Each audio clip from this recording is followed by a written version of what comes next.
The day I stood on the front porch of a house I helped pay for, knocking softly, then harder, and finally realizing no one was going to open the door, I understood what it meant to be erased while still breathing. The key didn't work.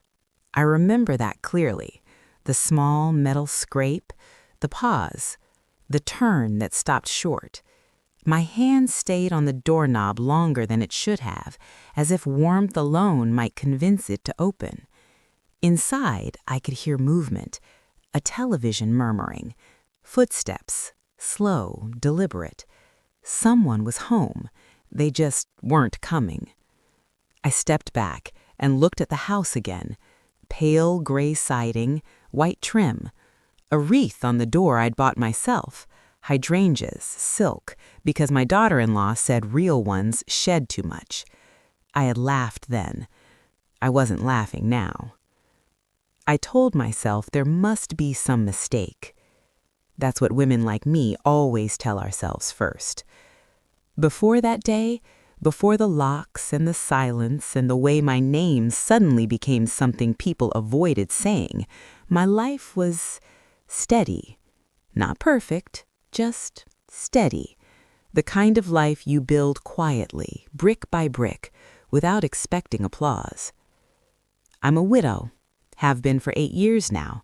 My husband, Thomas, died in his sleep from a heart condition no one caught in time. I still wake up some mornings reaching for a body that isn't there, my hand finding only cold sheets and the faint smell of the lavender soap he used because it was cheaper. We raised one child, our son, Daniel. He was gentle as a boy, thoughtful, the kind who brought home injured birds and cried when his goldfish died. Even when he grew taller than his father, even when his voice deepened and his shoulders broadened, that softness stayed. Or so I thought. Daniel met Rachel when he was 32. He brought her to Sunday dinner with a bottle of wine tucked under his arm and a nervous smile on his face I hadn't seen since childhood piano recitals. Rachel was beautiful in a sharp, polished way. Smooth hair, clean nails, eyes that assessed a room before settling into it. She hugged me like we'd known each other for years, said, "I've heard so much about you," complimented my roast, asked questions, the kind of questions that feel flattering at first. They married quickly, a courthouse ceremony, small and efficient. Rachel said she didn't like a fuss.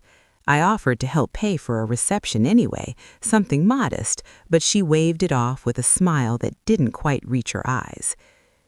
"Maybe later," she said. "We're saving for a house." That word, house, became a refrain. Every conversation circled back to it. The market was bad, prices were rising, interest rates, timing.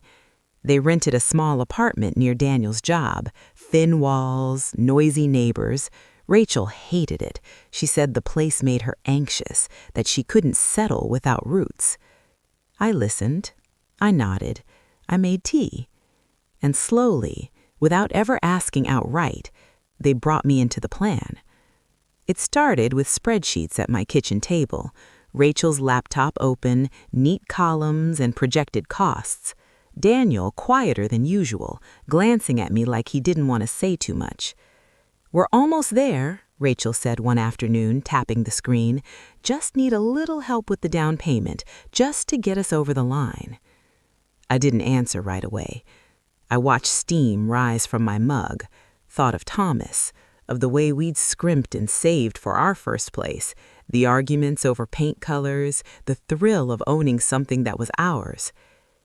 "How much?" I asked. She named the number gently, like it was nothing. It was not nothing to me. But I had savings, not extravagant, but enough. Money Thomas and I had planned for travel that never happened, for a retirement that turned into hospital visits, and then grief. "I'd be happy to help," I said finally, "as long as it's understood this is support, not control."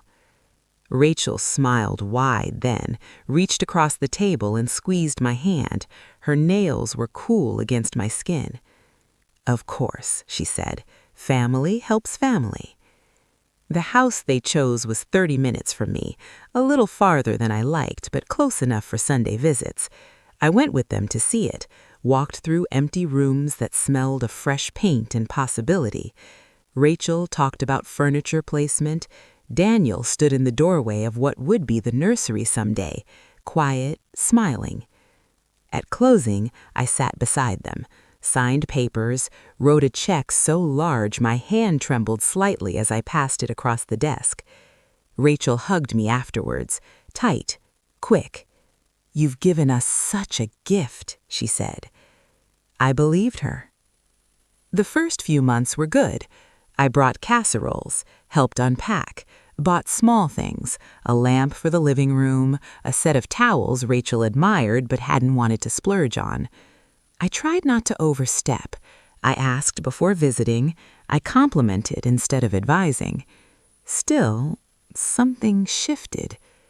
Rachel started answering my calls less often. Texts went unread. Daniel always seemed busy when I asked to come by. When I did visit, the air felt different, like I was a guest instead of family. Rachel corrected me gently but often about where I set my purse, how I spoke to the dog, the way I folded napkins. "You don't have to do that," she'd say, smiling. "We have our own system." I told myself it was normal, young couples needing space. I reminded myself of my promise not to control. The first real crack came over something small, a Sunday dinner I was supposed to attend. I baked a pie, apple, Daniel's favorite. When I arrived, the driveway was full, cars I didn't recognize, laughter spilled from the open windows. Rachel answered the door, surprised. "Oh," she said, "we didn't realize you were coming." I held up the pie, suddenly aware of how warm it was against my palms. "We talked about it on Thursday." She blinked, then smiled thinly. "Right. Well, we have friends over. Maybe another time?" I drove home with the pie untouched on the passenger seat, the scent of cinnamon filling the car. I didn't cry. Not then. I told myself it was nothing. That was my mistake. Because when you ignore the first signs of being pushed aside, you don't feel the shove until you're already on the ground. And I had no idea how hard the fall was going to be. I tried to reset after that Sunday. I told myself to step back, to give them the space Rachel clearly wanted. I stopped calling so often, waited for Daniel to reach out instead. When he did, his voice sounded rushed, like he was always halfway somewhere else. "Mom, we're just busy," he said once. "You know how it is." I did know how it was, or at least I thought I did. Weeks passed, then months. My role in their lives shrank quietly, like fabric washed too many times. I noticed it most during the holidays. Thanksgiving came and went with a polite text, "We're going to Rachel's co-worker's place this year." Christmas was worse. I was invited, but only for an hour. Rachel had planned the day down to the minute, she said, tapping her phone when I arrived. I watched the clock more than the tree. Still, I kept showing up the way I always had, steady, careful, generous. When the water heater broke, I offered to help cover the repair. When Daniel mentioned stress at work, I slipped a little cash into a card and told him to use it for something nice. He tried to refuse. Rachel didn't. "You don't have to," she said, already taking the envelope. "But thank you." Something about the way she said it, flat, efficient, made my stomach tighten. The first time I noticed something was truly wrong was the day I needed help. I had a minor procedure scheduled, nothing serious, but the doctor had warned me I shouldn't drive afterward. I called Daniel a week in advance. "Could you pick me up?" I asked. "It's just a couple of hours." There was a pause on the line. Then, muffled, I heard Rachel's voice in the background. Not the words, just the tone. Sharp, annoyed. Daniel said. "Let me get back to you." He didn't, not until the night before. "I'm really sorry, Mom," he said. "Rachel has plans. Maybe you could take a cab." I did take a cab. The driver talked too much. The car smelled like old coffee. When I got home, the house felt especially quiet, like it knew something I didn't. That night, lying in bed, I stared at the ceiling and replayed the past year in my head. Little moments, half smiles, the way Rachel always positioned herself between Daniel and I when we stood together, how conversations stopped when I entered a room. I told myself I was imagining things, but imagination doesn't explain locked doors. The next incident came out of nowhere, or maybe it didn't, I just hadn't wanted to see it coming. Rachel called me one afternoon. Her voice was sweet, almost syrupy. "Can you come by tomorrow?" she asked. "We need to talk." That sentence, "we need to talk," settled heavy in my chest. When I arrived, the house felt staged, too clean. No music, no dog barking. Rachel sat at the dining table with her hands folded neatly. Daniel stood by the window, arms crossed, staring outside like he'd rather be anywhere else. "We've been discussing boundaries," Rachel began.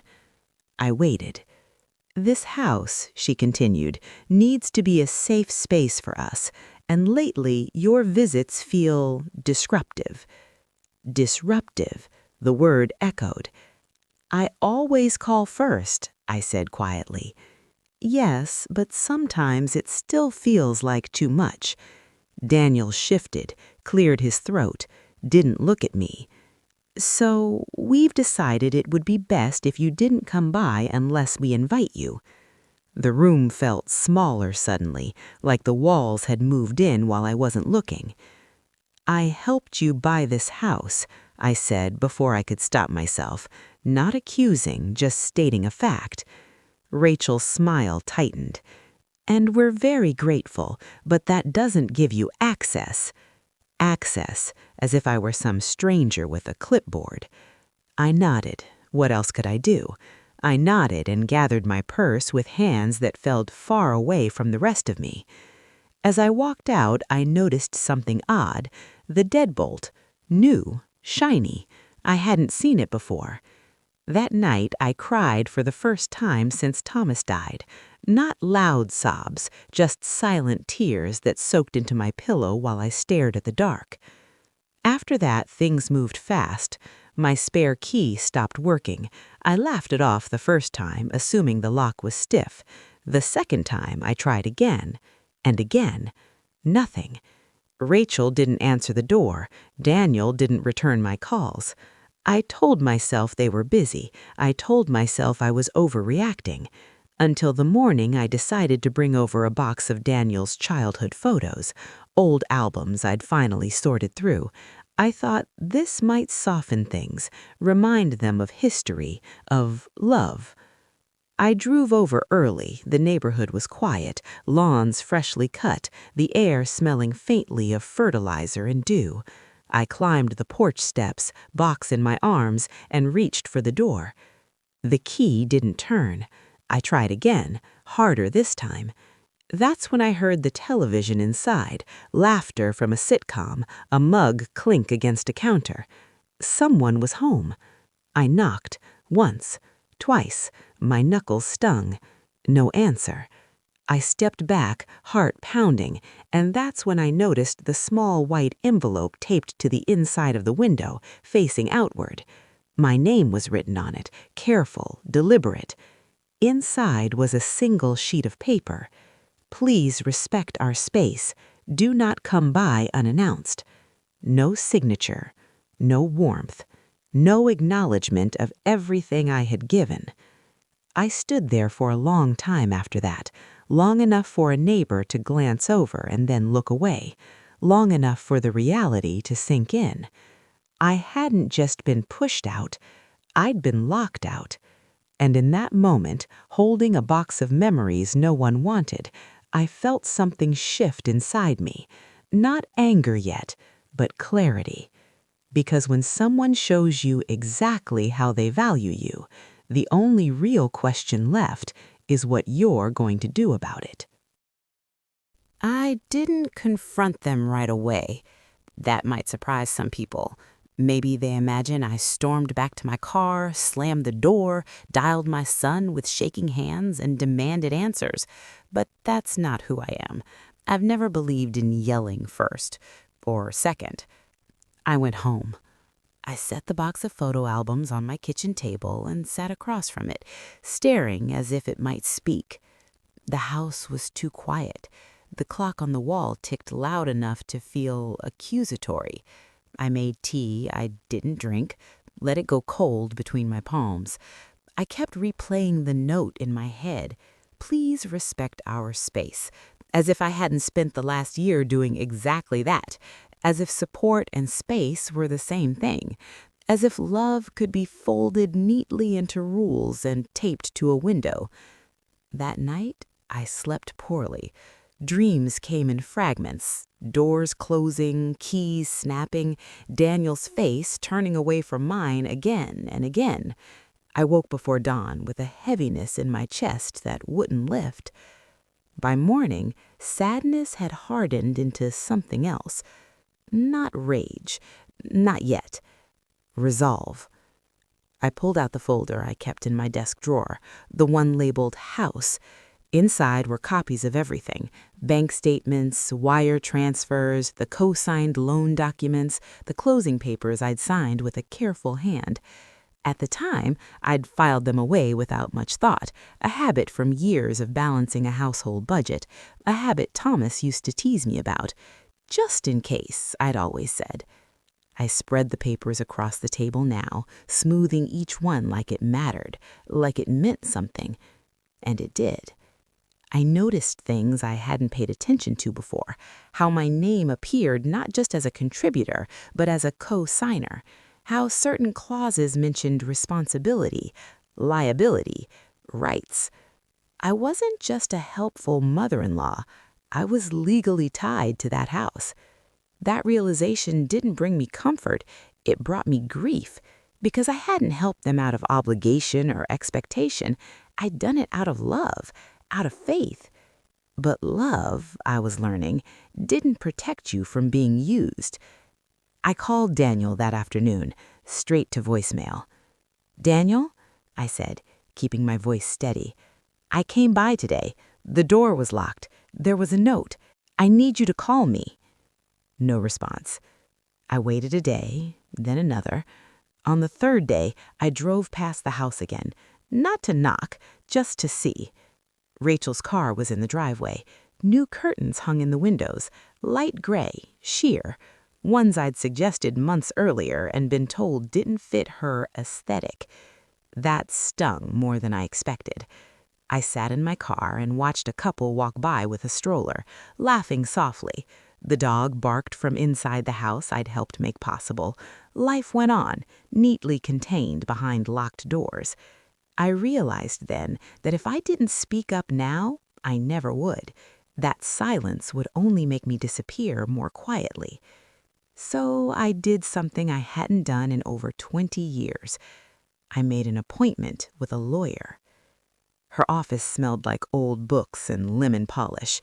She was younger than me, but her eyes were kind and sharp in equal measure.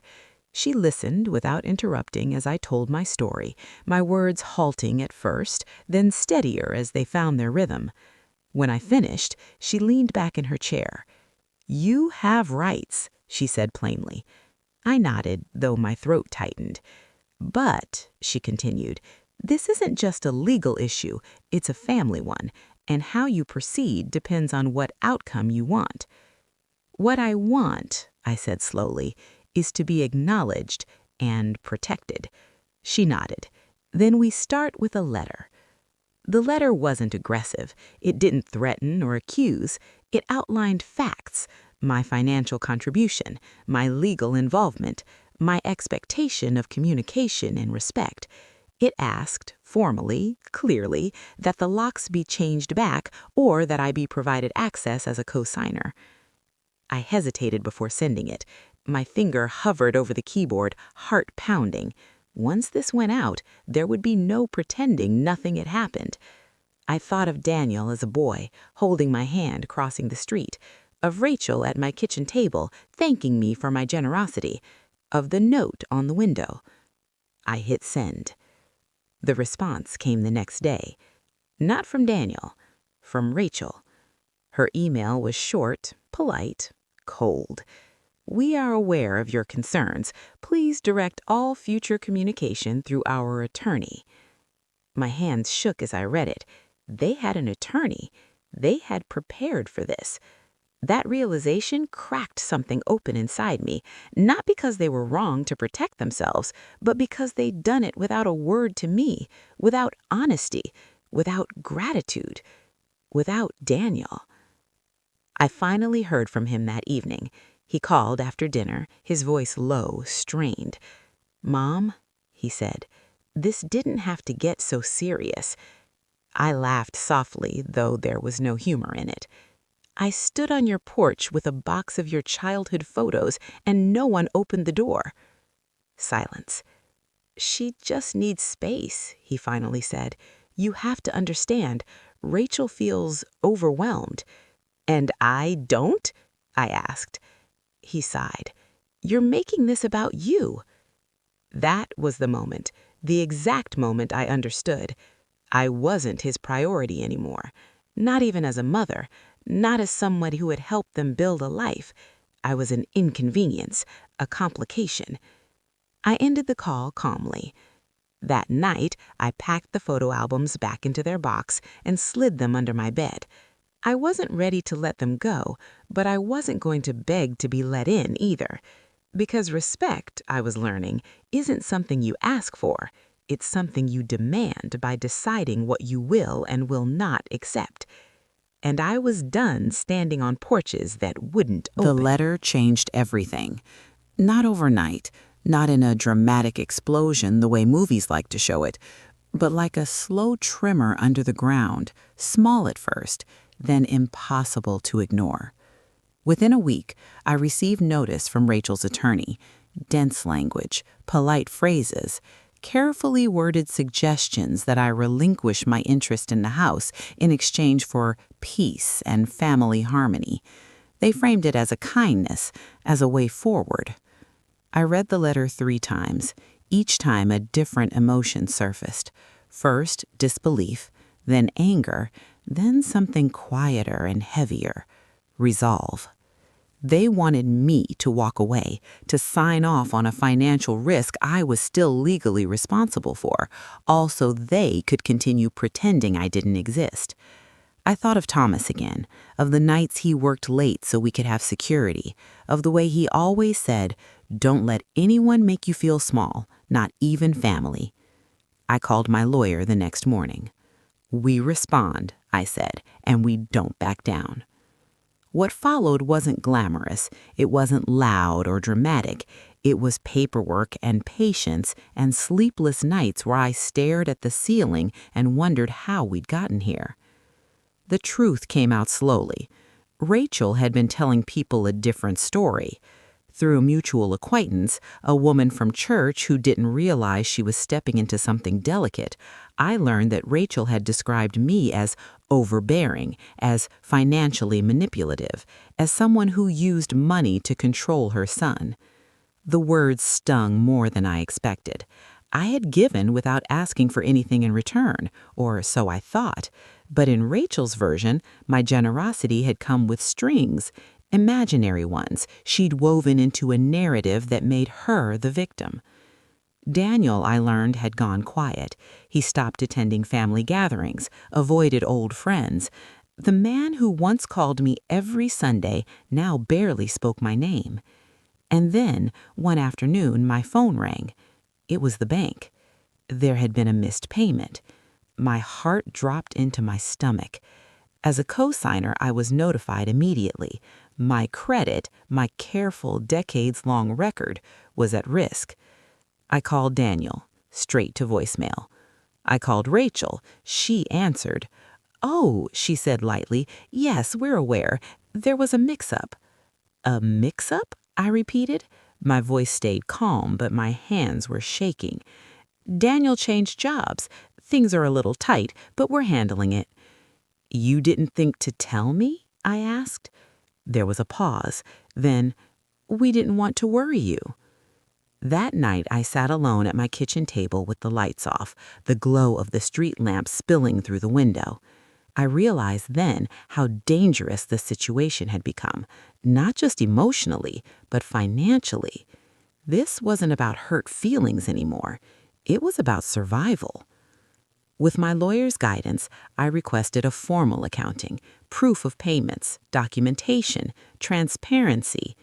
Rachel pushed back, delayed, deflected, until she couldn't, because when money's involved, truth has a way of surfacing whether people like it or not. What we uncovered wasn't criminal, but it was reckless. Late payments, credit cards opened in Daniel's name, spending that didn't align with their income, furniture upgrades, a vacation they hadn't mentioned. The house wasn't the sanctuary Rachel claimed it was. It was a pressure cooker, and I was the release valve they decided to seal shut. The next family gathering was my sister-in-law's birthday. I almost didn't go. I knew Rachel would be there. I knew Daniel would avoid me. But something told me not to hide. When I arrived, conversation slowed, not stopped, just softened. I felt eyes on me, curious, uncertain. Rachel sat stiffly on the couch, her smile fixed. Daniel hovered near the snack table, not meeting my gaze. At one point, someone asked casually, "So how's the house working out?" Rachel opened her mouth. I spoke first. "I'm glad you asked," I said gently. "I've been concerned, actually. We're sorting through some missed payments." The room went quiet. Rachel's face drained of color. "What?" my sister-in-law asked. "I co-signed, so it affects me too." Rachel laughed nervously. "That's not—" "It is," I said, still calm, still measured. "We're addressing it legally." No accusations, no raised voice. Just truth. The rest of the evening passed in a blur. I left early, my heart pounding but my head clear. The fallout came quickly. Calls, messages. Daniel showed up at my house for the first time in months, his face pale, eyes tired. "You embarrassed us," he said. "I told the truth," I replied. Rachel didn't come in. She waited in the car. That told me everything I needed to know. A week later, they agreed to mediation, not because they wanted reconciliation, but because they had no choice. And for the first time since the locks were changed, I felt something close to balance return. Not victory, but fairness. The mediation took place in a narrow conference room that smelled faintly of burnt coffee and printer ink. Neutral space, they called it. No one's home ground. A place where feelings were supposed to be checked at the door. They arrived together, but not together. Rachel walked in first, heels clicking sharply against the tile, her posture straight and defensive. Daniel followed a few steps behind, shoulders slumped, eyes already tired. He looked older than I remembered, worn down in a way that made my chest ache despite everything. We didn't hug. We barely nodded. The mediator was a middle-aged man with wire-rimmed glasses and a voice that stayed steady no matter what was said. He laid out the rules: no interruptions, no raised voices, facts first, feelings second. Rachel folded her arms as if bracing for cold.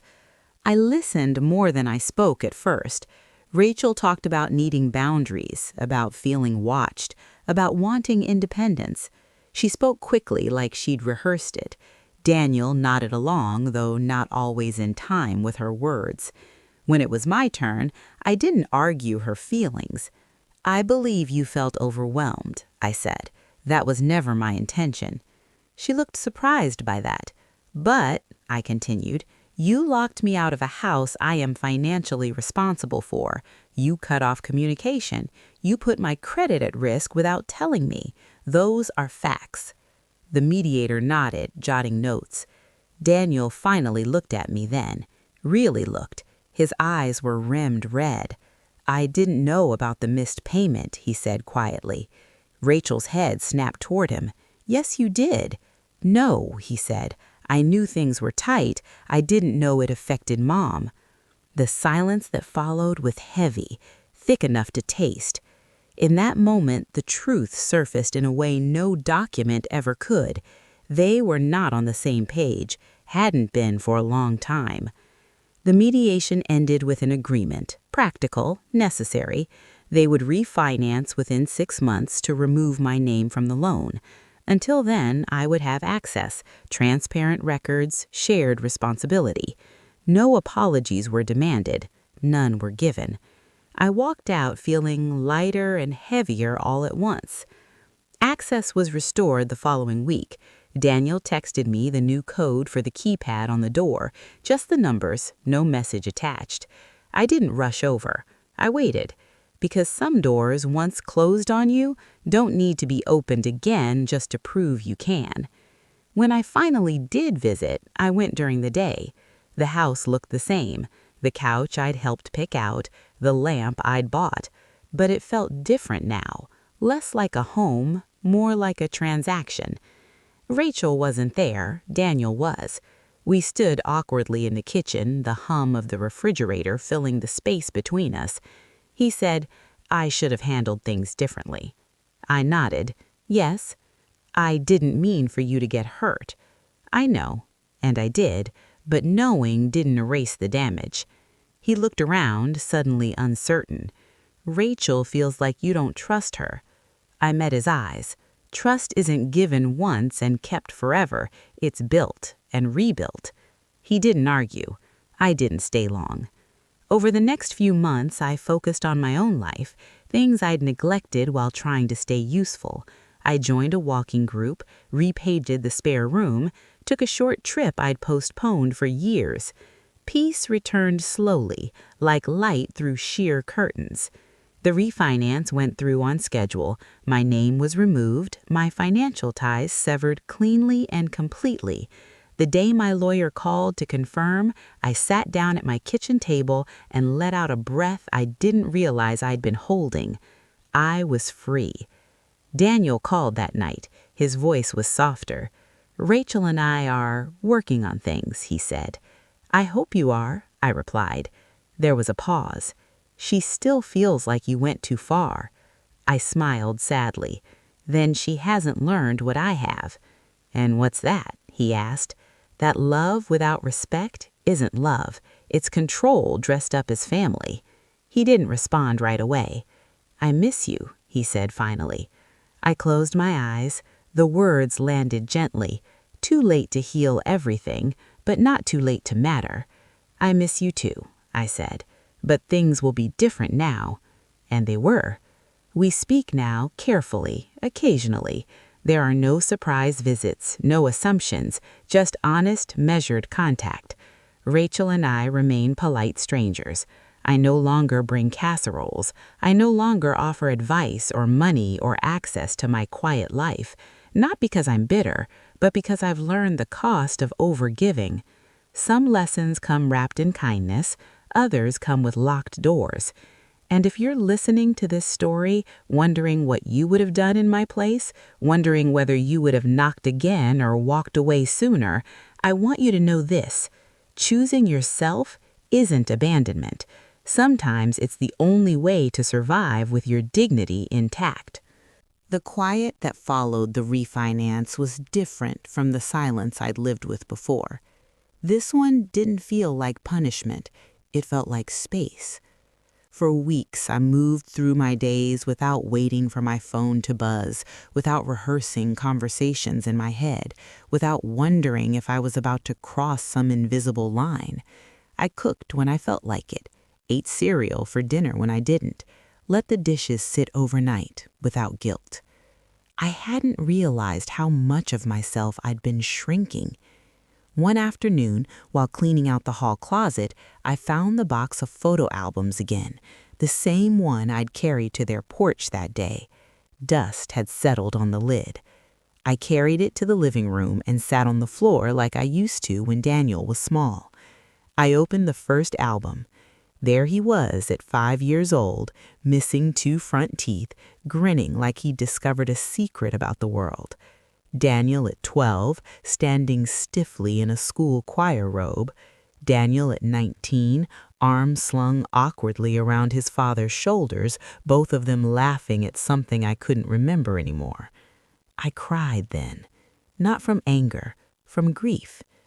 Grief for the version of motherhood I thought would last forever. Grief for the belief that if you loved enough, gave enough, you'd always be welcome. I closed the album gently and put it back in the box, not under the bed this time, but on a shelf, visible, honored, no longer waiting to be handed to someone else. A few weeks later, Daniel asked if we could meet for coffee, just us. We chose a small cafe halfway between our houses, the kind with chipped mugs and handwritten menus. When I arrived, he was already there, staring into his cup like it might offer guidance. He stood when he saw me, hesitated, then hugged me briefly, carefully. "I've been thinking," he said after we sat. I waited. "I didn't protect you," he continued, "and I didn't protect my marriage either. I just avoided conflict." I nodded. "Avoidance has a cost." He swallowed. "Rachel and I are in counseling." I let out a slow breath. "I hope it helps." "She feels like you never liked her," he said quietly. I considered that. "I liked the version of her I thought was real," I said. "But liking isn't the same as trusting, and trust is built on actions." He stared at the table, tracing a ring of condensation with his finger. "I should have spoken up sooner," he said. "Yes," I agreed. Not harshly, just honestly. We talked for an hour about work, about his father, about how marriage wasn't the simple partnership people imagine before they're in it. We didn't solve everything. We didn't need to. When we stood to leave, he hesitated again. "Rachel isn't ready to talk to you," he said. "I know," I replied. "But I am." That mattered more than I expected.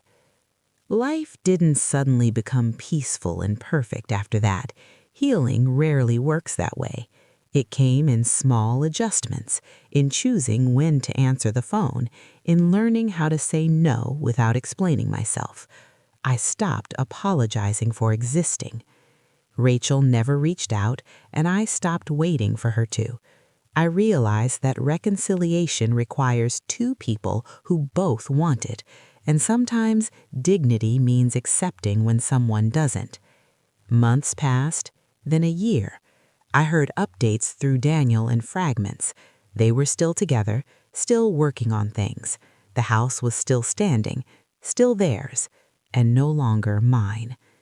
On the anniversary of Thomas's death, I drove to the lake where we'd scattered his ashes. I brought a folding chair and a thermos of coffee, sat there watching the water ripple under a pale sky. "I learned something," I said aloud, feeling foolish and comforted at the same time. "About money, about love, about boundaries." The wind moved through the trees like a quiet reply. I thought about the younger version of myself, the woman who believed being needed was the same as being loved, the woman who thought giving more would always bring people closer. I wished I could sit beside her and say, "Be generous, but don't disappear." When I drove home, the sun was setting, turning the sky a soft, bruised pink. My house greeted me the way it always had, warm, familiar, mine. I unlocked the door and stepped inside without hesitation. That still mattered. Later that week, Daniel sent me a picture. No message, just an image. It was one of the old pictures from the albums, him at 7 sitting on Thomas's shoulders, both of them smiling. I stared at it for a long time. Then I typed back. "I remember that day." 3 dots appeared, disappeared, appeared again. "Me too," he wrote. I set the phone down and let the moment be what it was. Not forgiveness, not closure, connection. Fragile, real, earned. And that was enough for now. There are moments in life when you don't realize something has ended until long after it's gone. You keep reaching for it out of habit. You keep expecting it to be there, and then one day you notice your hand is empty. That's what happened to me. Not all at once, not with fireworks or shouting or a dramatic goodbye, just a quiet understanding that the version of motherhood I'd been living, the one where love meant sacrifice without limits, had reached its natural end. For a long time, I wondered if I'd failed, if I'd given too much or too little, if I'd loved the wrong way, if I'd missed some invisible rule that everyone else seemed to understand. I replayed conversations in my head late at night, listening for the moment where I should have spoken differently, or stayed silent longer, or walked away sooner. But here's what I've learned since then, sitting in the quiet of my own living room, the clock ticking steadily on the wall. Love does not require you to erase yourself. It does not ask you to accept disrespect in exchange for belonging, and it does not demand silence when your dignity is at risk. I think many of us, especially women, were raised to believe that being good meant being agreeable, that keeping the peace mattered more than telling the truth, that family, no matter how painful, should always come first. But family isn't just about blood or paperwork or shared last names. Family is about care that moves in both directions. When I helped my son and his wife buy that house, I did it because I believed in that idea. I believed that support would strengthen our bond, that generosity would create closeness, that love, when given freely, would be honored. And when it wasn't, when I was locked out, dismissed, treated like a problem instead of a person, I had to face a truth I'd spent years avoiding. Sometimes the people you help most are the ones who feel most threatened by your presence. Not because you've done something wrong, but because your existence reminds them of what they haven't earned on their own. That realization was painful, but it was also freeing. Because once I stopped asking, why wasn't I enough, I could finally ask the right question instead. Why was I accepting so little? Walking away, emotionally, not physically, wasn't easy. It meant letting go of expectations I'd carried for decades. It meant grieving a future I'd imagined but would never have. Sunday dinners that never came back, casual phone calls that turned formal, the comfort of being needed. But it also meant reclaiming something I hadn't realized I'd lost, my peace. I want to be clear about something, especially for anyone listening who feels caught between love and self-respect. Setting boundaries does not make you cruel, protecting yourself does not make you selfish, and choosing not to be mistreated, even by family, does not mean you've stopped loving. It means you've started loving yourself, too. If you're a mother, a grandmother, a caregiver, a woman who has spent her life showing up for everyone else, I want you to hear this part carefully. You are allowed to step back. You are allowed to say, "This hurts me." You are allowed to expect honesty, accountability, and respect from the people who benefit from your generosity. And if those things aren't given freely, you are allowed to stop giving until they are. That doesn't mean slamming doors or burning bridges. It doesn't mean revenge or bitterness. It means calm decisions made from a place of clarity instead of fear. It means choosing dignity over approval.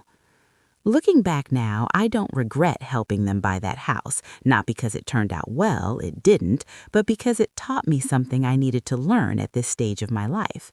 That my worth is not measured by how useful I am to others. That love cannot be bought with money or earned through silence, and that sometimes the most powerful thing you can do is stand still and say, "This is as far as I go." My relationship with my son isn't what it once was, and it may never be. That still hurts, some days more than others, but it is honest now, careful, built on reality instead of obligation. And maybe that's what real love looks like in its later years. Not loud, not constant, but true. If you've been listening to this story and feeling something stir inside you, anger, sadness, recognition, I want to ask you something gently. Have you been standing on someone else's porch, knocking on a door that won't open? Have you been offering more and more of yourself, hoping that one day it will finally be enough? And if so, what would happen if you stopped knocking? Sometimes the bravest thing we can do is turn around, walk back to our own home, and lock the door behind us, not to keep others out, but to finally let ourselves in. Thank you for sitting with me through this story. If it resonated with you, if you've lived a moment like this, or if you're still living it now, I'd love to hear from you in the comments. Would you have done what I did, or would you have handled it differently? And if you find comfort in stories like these, stories about family, betrayal, healing, and quiet strength, consider subscribing and staying a while. You're not alone, and neither was I.